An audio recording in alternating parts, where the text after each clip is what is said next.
All right, let me make sure I have my script up for you guys as well. As I like to say, we don't do everything just off the cuff. We do most of this pre-scripted, so that's going to be a fun time. But we're going to go right into it here, guys, because we're starting 11 minutes late. How dare I? I apologize for that.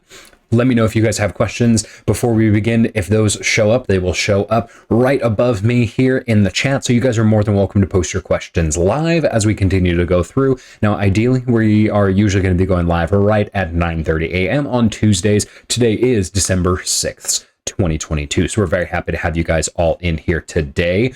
We're going to be talking about some fun stuff today. This is episode 16. We are talking about muscle endurance. So just a fun subject that I really like to go through. And the reason we're actually going to go over this instead of muscular strength is because this is going to form the foundation of a solid workout routine, especially when it comes to resistance training. And we want to make sure that foundation is there so then we can build upon it. So let's get right into it here, guys. Just as a reminder, you guys are going to see lots of different platforms that we are available on, so make sure you guys go check those out. We've gone over a ton of different topics over on YouTube. We are like coming up on our first big milestone of listens on Anchor and Spotify, Google Podcasts, Pocket Casts, all that fun stuff as well. So we're really excited. So thank you guys all so much for listening in. We really appreciate the fact that you guys take the time to listen into this. That is the best way to support this show. So please continue to do that. I love you all so much. Thank you so much. This is also, as you guys are probably noticing, the channel name for this is Finley the Dog Gaming, and we're not gaming right now, but this is my overall Twitch. My YouTube content is split into different channels, so different channels for different things. My Twitch does not have that set up yet because we don't want to go through the process of affiliating a different Twitch channel. So if you guys are curious about that, like, hey, why is he doing podcast content on his gaming channel? Basically, anytime I go live is going to be right here. Maybe we'll even have to change our username eventually, but I like Finley the Dog Gaming. I'm not really keen to change that right now.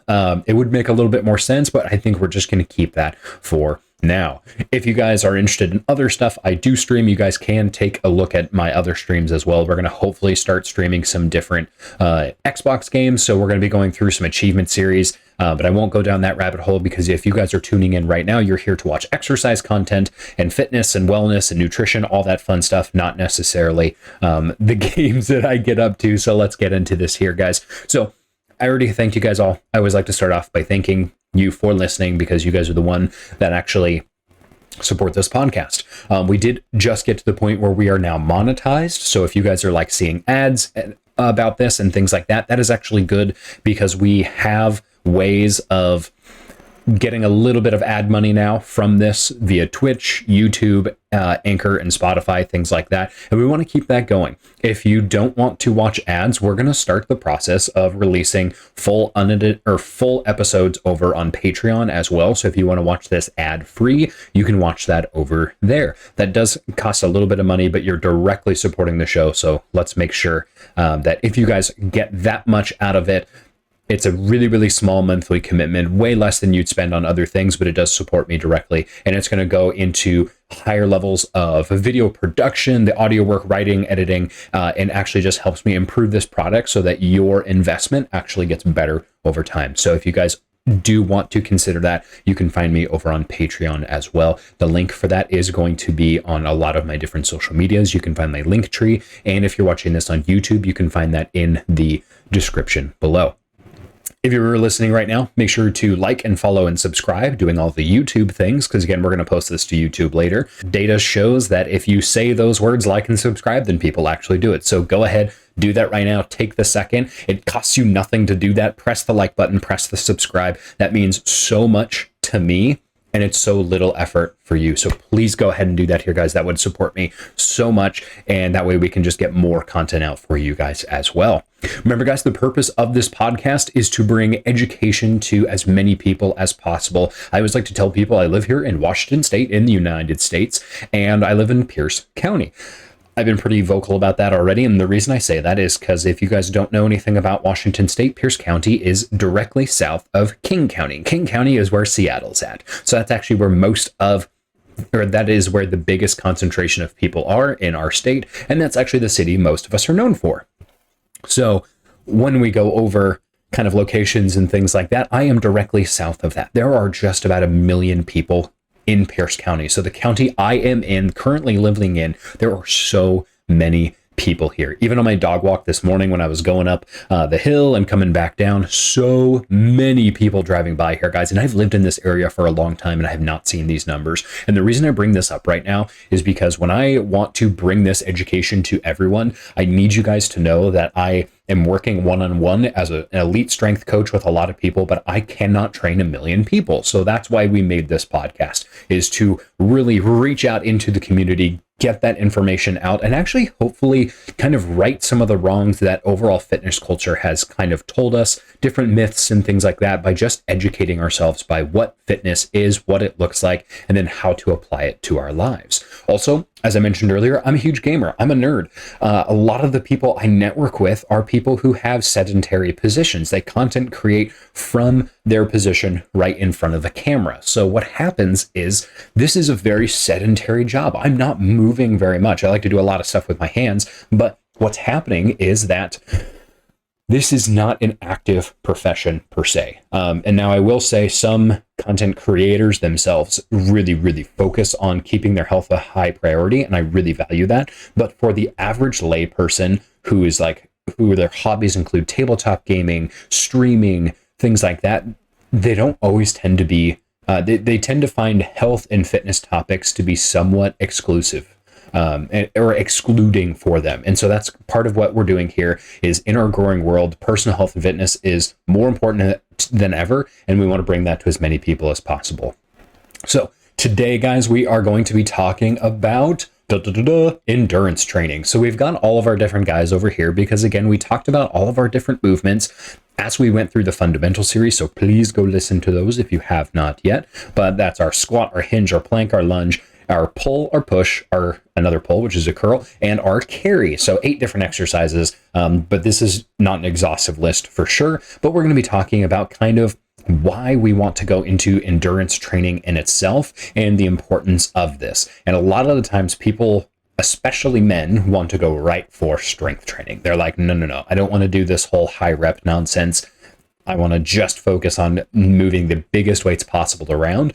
And we'll actually get into why endurance training is important to that, because it's actually going to build your foundation. So we want to make sure that we're talking about that. With every episode here, guys, we do include just a little bit of a thesis. So that way, if you are tuning in right now, you guys can actually see what we are talking about and what this video is going to go over. So that way you can kind of prep your expectations accordingly. So when we're talking about endurance training here, guys, we're going to talk about muscle endurance, its application in training. So basically how we actually get to that point of training it. We'll talk about that operative definition of muscle endurance first, go into the application of training, and then we're going to talk about endurance training in different populations and its importance in that as well.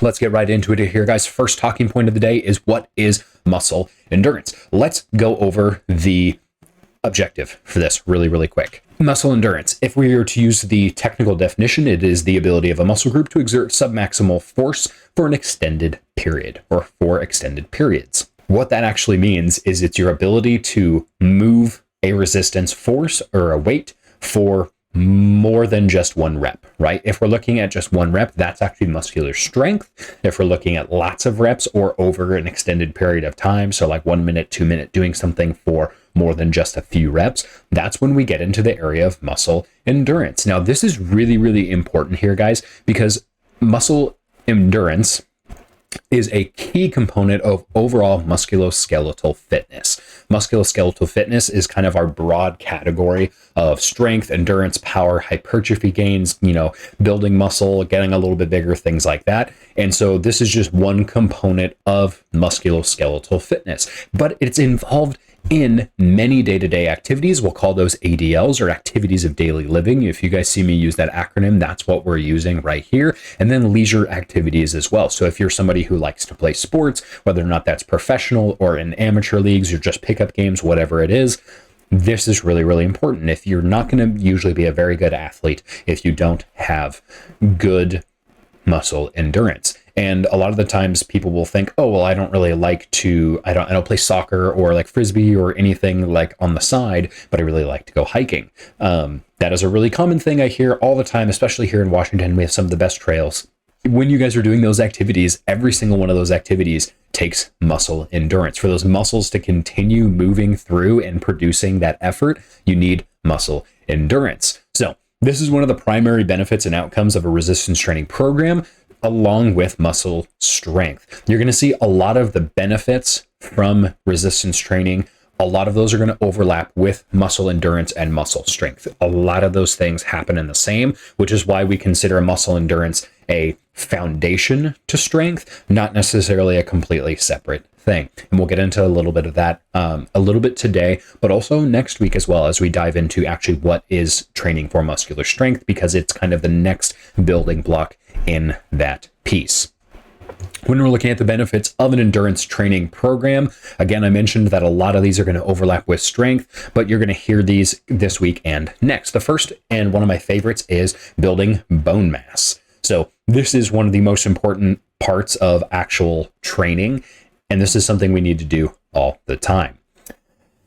This is one of the main things that counters different disease progressions like osteoporosis, and we're actually going to talk more on that later. That's actually going to come in our third talking point. Other benefits you'll find for endurance training is it reduces your blood pressure, which is really, really good, because you're teaching those arteries and veins to just be a little bit more efficient in how they move blood around the body. We'll get into a little bit of that in a later episode as well, because there's actually a lot of anatomy and physiology that go into how blood pressure reacts to exercise, and that's not something we have time to dig down into today.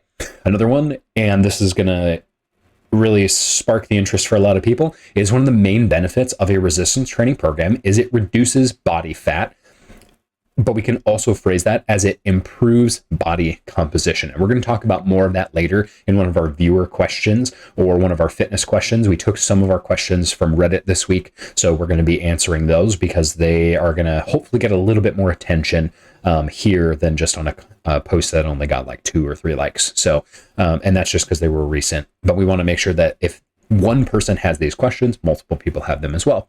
And one of my favorite, I say one of my favorites, they're all my favorites. I love muscle endurance and the benefits of strength training and resistance training overall. But one of the most important things, and we'll talk about this more as well, is the prevention of lower back pain. Really, really good. We've got to make sure that low back pain goes away. Often what I do for my clients, especially sedentary clients, is I work on building up their muscle endurance first. This is usually one of the first things we do in the program because I want to get them used to lifting weights. Most of the time when somebody goes from 0 to hero, they need to get used to what it feels like to move heavy things around. Now, this is a big concern with a lot of people, especially women in the gym as well. And women are at higher risk for bone mineral density losses, especially come menopause. Those tend to drop a lot quicker when you're looking at overall percentage when you compare that to men. So that is really, really important, why we want to make sure that bone mineral density, stays around. And for some reason, we've decided as a society for the longest time that women shouldn't lift heavy weights because we're worried about people bulking up. You're not going to bulk up from a muscle, from a resistance training program. A lot of the times bulking, when people use that term, that refers to a very, very specific set of intentional hours in the gym, very high calorie surpluses. And a lot of the times, especially my female clients, they're worried that they are going to gain more of a feminine or more of a masculine physique. And really, I find that that's just not true. Most of them end up looking just like healthier versions of themselves, and that's what we want. And the funny thing is a lot of the times when my clients get stronger and they feel better and they look better, all these different things, a lot of times their weight doesn't change either. And that's where we want to talk a little bit more about improving body composition, but we'll talk about that in our last viewer question as well. So stick around till the end here, guys. We've got some good stuff that we want to go over because, again, creating healthy humans starts with everybody, and we don't want anyone to be excluded from gyms or fitness facilities and things like that. But I do understand that there is a problem with how men behave in a gym and how women behave in a gym. Those are two totally different things. There's actually a really, really good podcast, and I want to shout this out. If you guys are familiar with the Mythical podcast, Best Friends Back All Right, they're the fabulous hosts on there, Stevie and Nagin, interview a fitness professional for, he's a trainer for celebrities, but he has some really, really good input on, and so do the hosts as well, on what it's like to behave in a gym and what's considered acceptable and not acceptable. So I highly recommend you guys go check that out as well. I loved listening to that episode. It was just like I was walking my dogs and it was snaps all around. I loved what he was saying and the questions that the hosts had, Stevie and Nagin. They just did a really, really good job at just bringing their experience to bear. And I think a lot of people can relate to that. And I know for me, being a man, that's something I observe from the outside, looking in, and focus on kind of helping make those issues smaller and smaller and hopefully solve those problems. But again, not being a woman in a gym, I don't have that perspective. So we really want to make gyms and fitness facilities more comfortable for everyone. And so I really highly recommend that. Guys, you're going to get some really, really important insight in that episode. So Best Friends Back All Right, the most recent episode, please listen to it here, guys. It's fantastic. I highly recommend it. Anyways, small tangent, and we'll get right back on schedule here, guys. We just want to make sure that everyone has that foundation when they're endurance training to basically just get a good amount of motor learning done. A lot of people don't think about the mind-body connection. They think of that more as like a mental health to physical health, but we're talking physically, like the brain to muscle connection. We call that neuromuscular. And we really want to make sure that we are building that connection. So endurance training is a really, really good way to start off a new client because they are actually physically going to get a higher number of reps, and they're going to practice that form hopefully perfectly. And if it's wrong at first, that's okay, because we're going to fix those bad habits right away, but it gives us more reps to practice that as we're going through. So let's get specifically into that application of training. So when we're looking at endurance training, what you're going to see is a lower weight to higher reps. That's going to be the most important thing. So a lot of the times when we're programming this out, because last week, again, we talked about like workout programming. Now we want to give you guys these tools so that you can use this on your own as well. So we're looking at 2 to 3 sets by usually 12 to 15 reps. Rest periods are going to be very, very short in resistance training. So if you're somebody who likes to burn out those muscles, but then also give yourself a lot of time to rest in between, not quite there. 30 to 60 seconds is usually the max amount of time I'm going to give somebody for endurance training. Maybe a little bit longer if somebody's fitness levels are low to start, but as they get better, we're going to increase that intensity by decreasing their rest time. When we start out a program here, guys, it's really, really important to determine the initial load. That is going to be super important. And a lot of the times this is going to be based on a percent of body weight. So if somebody is 150 pounds, for example, right? If I'm putting them on a leg press and we are, shooting for that 12 to 15 rep range, I'm going to usually start them off close to their actual body weight. So their muscle factor there would just be a 1.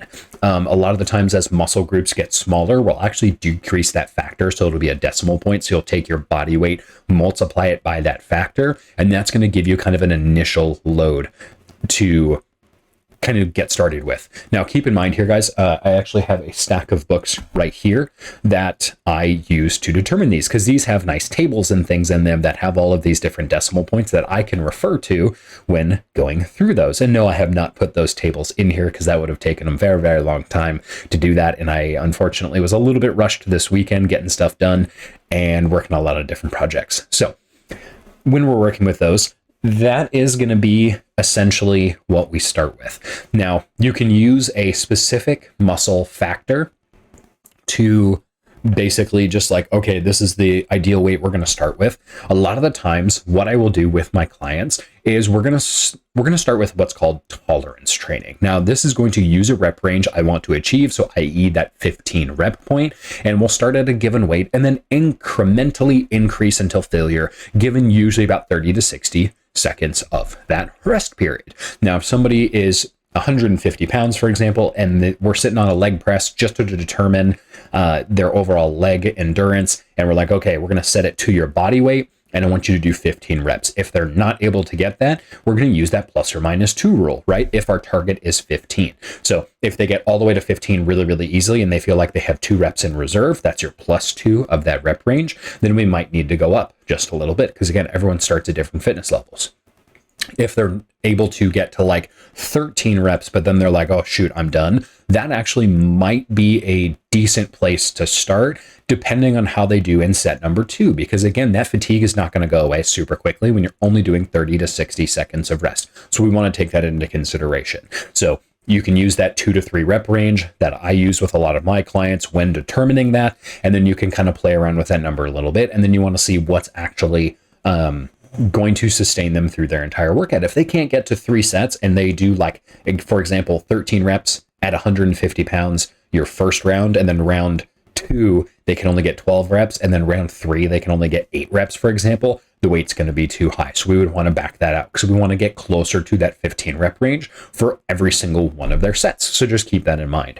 Now, if we're doing a bicep curl, for example, this is going to be way lower than their actual body weight. That muscle factor might be something closer to like 0.2. So if you're 150 pounds, or I would say even 0.2 might even be too high, maybe even 0.15. So like 15% of their overall body weight might be a good place to start. So 15% of 150 is going to be 15. It's going to be 22.5. If somebody can do a bicep curl of roughly 22.5 pounds, and let me know if I got that wrong here, guys. Don't ever do math on the internet. It's always a bad idea. But if that's, I'm pretty sure that's what it is. You want to use that same protocol. Can they get up to 15? And can they do it set number 1, number 2, number 3? And that's a lot of what I'm taking notes on when I'm going through these tolerance testings. And last week, if you remember here, guys, if you tuned in, taking notes is going to be the difference between you being a really, really good exerciser and just a kind of an average exerciser. So make sure you guys are taking notes so you guys know exactly where you fail, where you succeed, and that's going to open the door for where you can get better next. So keep all that in mind.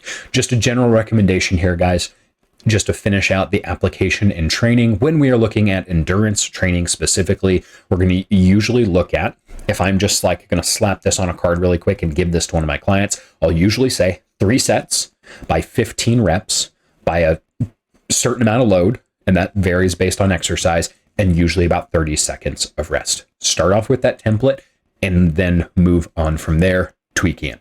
Now, one thing I want to say, a little bit of a note here, is endurance training is not cardiovascular training. So cardiovascular training is a different mode of exercise entirely. So cardiovascular training is not resistance training, right? So I want you guys to separate those two things in your mind. So a lot of times people will say cardiovascular endurance.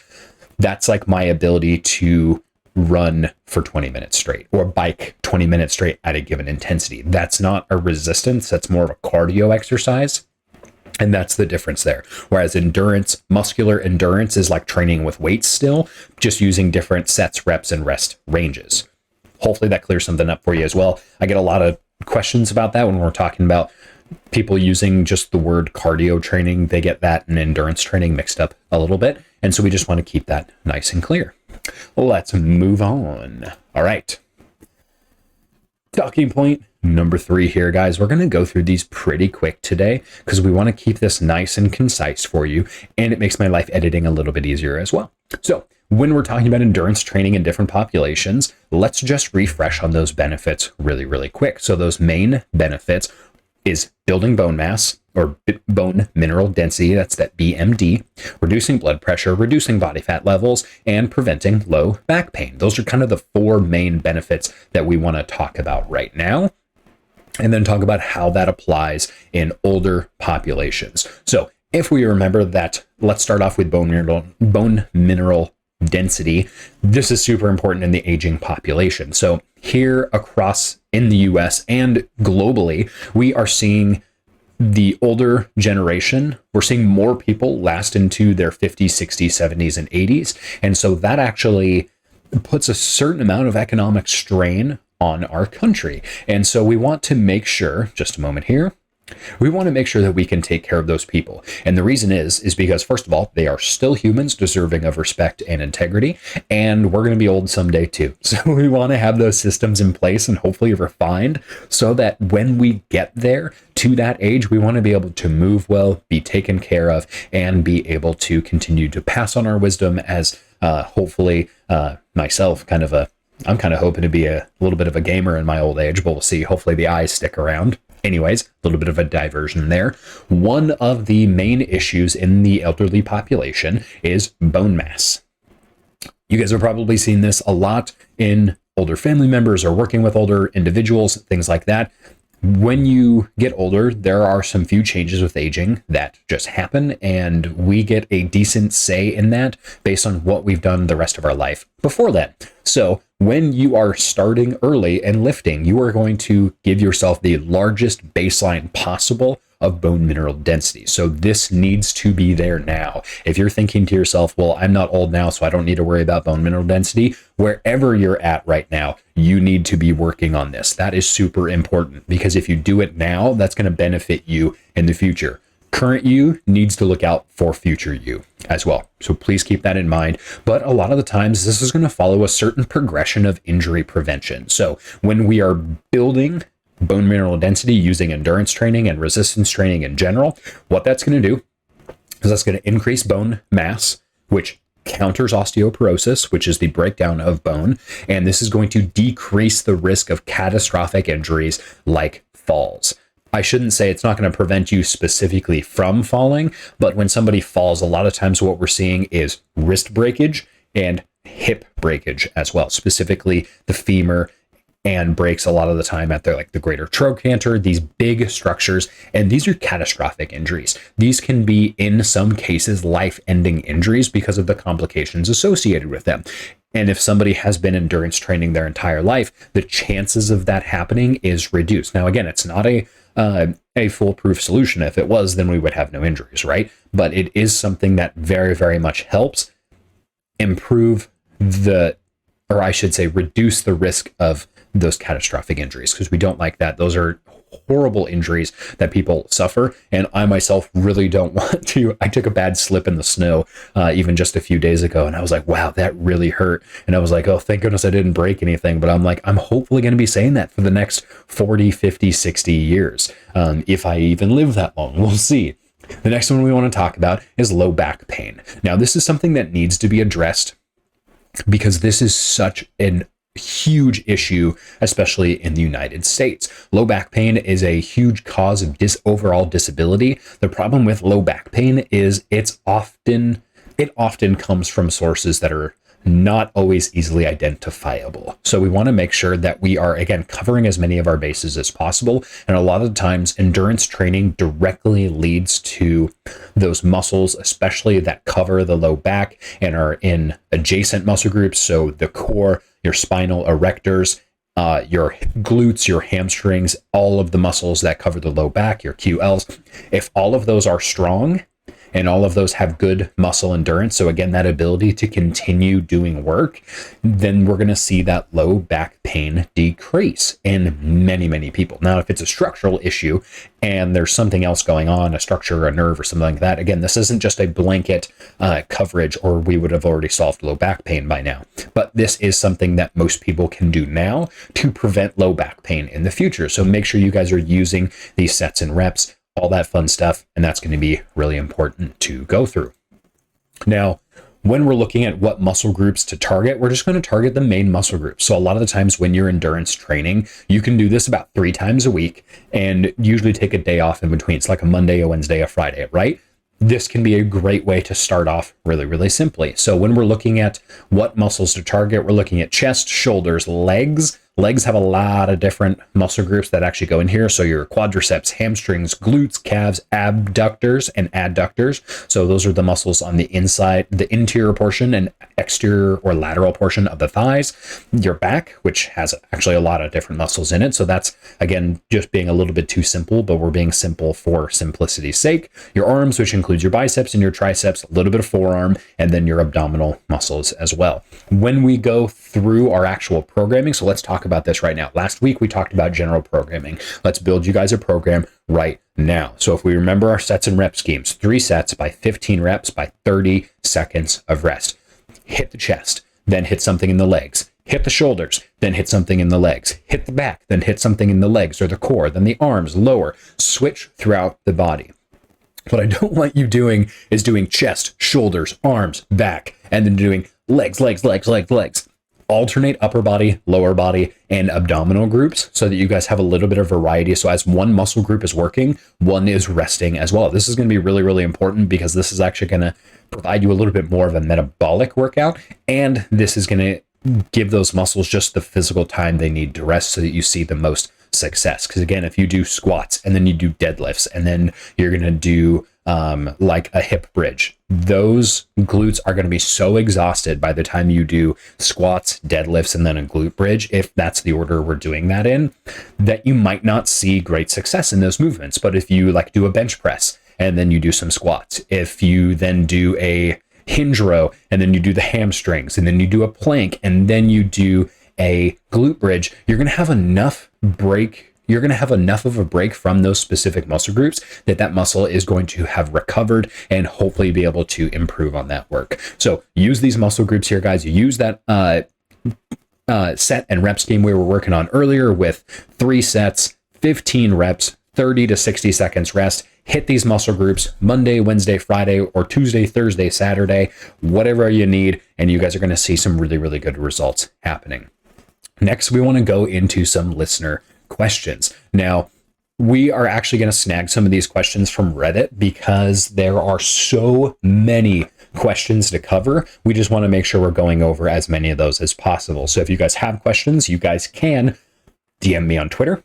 You guys can DM me on any of my social media. So if you guys follow the Healthy Humans podcast, that is fantastic. Comment on the videos or send an email to healthyhumanspodcast@gmail.com. So that's going to be really, really helpful. So when we're looking at this question, I'll just read it out for you guys and I'll go through my answer that I actually posted to this user as well. Hey guys, my biceps haven't been growing. I have been going to the gym every other day for a couple of months, doing it seriously. That's good. I have increased my bench, assisted pull-ups, etc., but biceps have plateaued.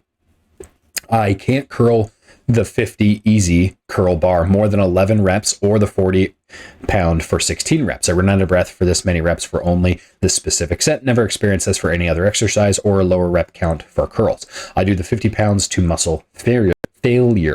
Can't increase any more reps for like a month and a half. And this is from user Ozab Pop. Always interesting how to pronounce usernames. That's always fun. And this is the reply that I posted. I said, hey there, I would recommend switching up your sets, reps, rest, and weight for your lifts. Do you have a prescribed amount of rest in between your sets? ? To build strength, it can be helpful to break up your sets into a 5 set by 5 to 6 reps per set format with 2 to 3 minutes of rest in between. Focus on slow and steady progress and be okay with bad lift days. Hope this is helpful and good luck. So I want to just dive into that just a little bit more. So this person is specifically looking to increase the number of reps that they're doing into those higher rep ranges. Now, if you're a professional or somebody who's been in the gym for a while, you're going to notice one thing really, really fast. He started off by saying 11 reps at the 50 pound and 16 reps at the 40 pounds. So he or she is already in that endurance range. And what did I just prescribe? I prescribed a strength set. Now, this is really, really important. And this is why we're doing the strength podcast next week, is because, again, these two are super well linked. But a lot of times what happens is if you try to do the same thing for a long enough time, your benefits are going to plateau, as this person has already experienced. So switching from endurance training to strength training, so higher number of sets, lower reps, heavier weights, that's actually going to give you more benefit. So if you do, let me actually look this up really quick. I got a little note that I have for this. So when I am looking at like a muscle endurance focus, what the I can always get these wrong. What the NSCA, or National Strength and Conditioning Association, says is for a muscle endurance focus, you should actually follow this for a 16-week program. 4 weeks of muscle endurance training, 3 weeks of muscular strength training, 3 weeks of muscular endurance training, 2 weeks of muscular strength, and then 4 weeks of muscular endurance. That's going to cover all 16 weeks. And that's going to be really, really beneficial for moving that progress forward. Now, 16 weeks is roughly just about 3.5 months. So one of the biggest things here is you need to be patient. Having that little bit of variability from going from endurance to strength to endurance to strength back to endurance, that's actually going to help continue moving all of this forward. And so that would be kind of what I recommend. So for user Ozab Pop, that is what I recommend. Next question here, guys. We're going to go over a little bit shorter one. This one is sent by user Seedit. Hi there. I've been trying to get healthier and lose weight. I've been running 3 times a week for 20 to 25 minutes. Is this good? So that's their main question. Main limiting factor isn't my cardio. It's my legs that hurt after a while, presumably because I am not used to running. A little bit here to break down. So what we want to go over is my reply. So yes, to clarify, when we use, or I didn't post this reply here. My computer was kind of doing something a little bit weird. So we're actually going to talk about my reply right here to this question live. So what I would say to this user is, yes, to clarify, when we use the term lose weight, I want to state that our operational definition should be to actually improve body composition. Not only does this frame the goal with a positive lens, lose versus improve, so changing that wording around is actually really helpful, but also it's going to relate less to what the scale says. Make sure to get a DEXA scan to best track this. Cardio training is great for your cardiorespiratory health, but that is only part of the equation. Make sure to do things like endurance training, resistance training, train that core, get proper sleep, do all of those things, and you're going to see much better improvements in overall body composition. Now, earlier here, guys, I did mention briefly the difference between losing weight and improving body composition. This is going to be really, really important, and I want you guys to stick with this. I want more people to say their goal should be to improve body composition rather than lose weight, because somebody can lose weight and actually get fatter if you're looking at the body tissue. So last week we mentioned that the DEXA scan is the gold standard. That is going to be the most accurate way of measuring your body composition, which breaks down your body fat percentage, lean mass, all of those things you need to know. Now, if somebody loses weight, say somebody loses 20 pounds, right? If they are 200 pounds and they're looking to lose 20, so go down to 180 and they lose 10 pounds of fat and 10 pounds of muscle, are they actually getting healthier? My answer would probably be no, because they're losing so much lean tissue. We don't want to lose that lean tissue. We want to keep it around for as much as possible. Say somebody instead loses 5 pounds, or I should say, let's say they net 0, right? So somebody loses 10 pounds of fat, but gains 10 pounds of muscle. We're just using even numbers right now for simplicity's sake, so keep that in mind here, guys. What's going to happen? Their body composition is going to be much, much more improved, which is a very, very good result. So if somebody has 10 pounds less body fat itself, now keep in mind body fat's much less dense than muscle is, so it takes up way more room. So you're going to see those results really, really quickly. But this frustrates a lot of people, is because a lot of the times people will go through, they'll use cardio specifically. So a lot of times people will use running as a punishment for exercise. They'll say, oh, I ate this much pizza, that came out to this many calories, so I need to run this many miles to burn all that off. That's actually using exercise in a disordered way, and we don't want to treat it that way. We want exercise to be something you do to improve the quality of your life, not to torture yourself with. So keep that in mind as well. But if somebody is losing that little bit of fat weight, their muscles are going to show more. You're going to increase that toning process, which if you've listened to everything we go over here, guys, toning is a 2-part equation. It's the loss of body fat and the building of muscle. So that way the muscle has less tissue in between here in the skin, so it pops a little bit more. That's what people usually want to see. And then if the muscle itself is slightly larger, if there's more hypertrophy that has happened, then it's going to show a little bit better. So that's our 2-part for muscle toning. But I said yes to this question overall because they just asked, is this good? But my main recommendation would say it's good, but let's add on to it, right? We want to make sure that if you're running 3 times a day, or 3 times a week, excuse me, you shouldn't run 3 times a day. That's a lot of running. Do that. Let's just say, for example, Monday, Wednesday, Friday. on Tuesdays and Thursdays, I want this person resistance training. I want them spending roughly the same amount of time, if not slightly more, maybe closer to 30 to 45 minutes resistance training, targeting all of those muscle groups. So that's actually going to improve their muscle endurance, which is exactly what we've been talking about. And their problem, or the main limiting factor, isn't my cardio, it's my legs that hurt after a while, presumably because I'm not used to running. The weightlifting is actually going to help with that. So bouncing in between those is going to yield some pretty positive results, as long as, they're hitting the legs properly and they're targeting all of the main muscle groups. So those would be my answers to that. We're going to be looking through more different subreddits and things to find more questions so we can answer for you guys. But if you want your question answered, please let me know in all the ways we mentioned earlier. All right. Coming up next is our world map here, guys. So when we do the world map, I want you guys to make sure you can see the entire thing. So I'm going to take my camera off for just a moment. We've got a few different additions to the world map. YouTube is telling me a couple of different things. It has a lot of different countries listed on my analytics page, but no views. And so I'm not entirely sure why those new countries are showing up if it's also saying there's 0 views. So I'm actually choosing to not include those. So that does narrow down just a few extra places that we added. The places that we added to our map right now are actually Georgia, and then I think potentially Illinois as well.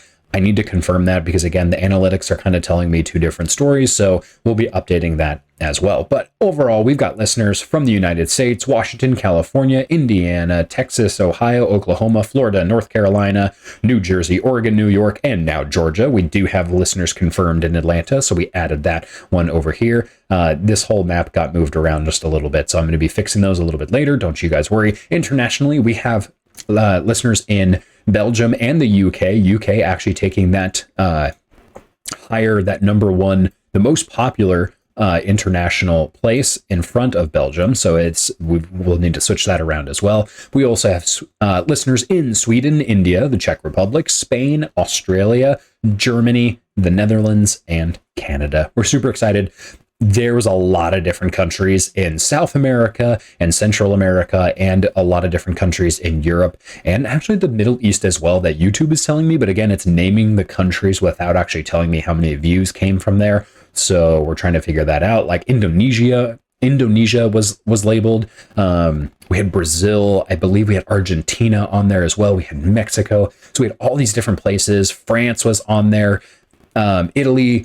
What else did we have? Ireland was on there. Go Irish. So we had a lot of different places kind of show up, guys. But again, it was kind of telling me some weird things from the analytics. So we'll dig into that more later and we'll figure that out for you guys. All right. Let's finish up. Thank you guys so much for watching here today. Remember, guys, the best way to help us out currently is to listen and watch these episodes. Leave a comment with questions, feedback, and your own experience as well. Right now, you can find the Healthy Humans podcast on Spotify, Google Podcasts, Anchor, and Pocket Casts. You can also find us on YouTube in video form, so you guys will get to see me live. And we do a lot of different short form content on there as well. If you guys want to get exclusive benefits from this podcast and help me out, join the Patreon. That's going to be super helpful, and I'll love you forever, probably. So next episode, we're going to be specifically talking about training for strength. It's going to have a lot of overlap with today's episode, so we just want to make sure we cover that. Remember, if you guys need to contact me, you guys can send in questions on Twitter using the hashtag HealthyHumansPod, or by sending into an email to me at healthyhumanspodcast@gmail.com. Make sure you guys check the description to find me for all my socials. Consider going through my content and listening more. Again, more support equals better production value, more frequent releases, and a larger variety of content. So you guys are doing me a huge favor. This is your obligation or obligatory reminder to like, comment, and subscribe if you're listening to this on YouTube. If you're listening on Twitch, please give me a follow as well. That's actually super helpful. We have lots of different social goals that I set for myself in the background, and we want to make sure that you guys are helping me out. Those are easy ways for you guys to support the podcast. Again, those don't cost you any money, but they actually help me support all of the different tech and stuff that we've got going on behind the scenes. It takes a lot of work to produce all this, and so we want to bring you the best quality product every single week. Remember my 3 rules whenever we finish up a podcast here, guys. 1, make sure you guys are moving and stretching. mobility comes, I should say, strength sometimes works against mobility. So make sure you guys are staying mobile while staying strong. That's very important. Movement is medicine. Make sure you guys are hydrating, drink more water, ideally more water than you are coffee. And most important, have a fantastic rest of your day here, guys. You guys know the drill. When we finish an episode here on Twitch, we're actually going to raid this out to another creator. So that way we can support other people as well. So I'm going to get that going for you guys. Thank you so much for taking your time out here with me. We will see you guys in the next one. I'm super excited to hear your guys' questions. We're going to go over more content next week. Until next time.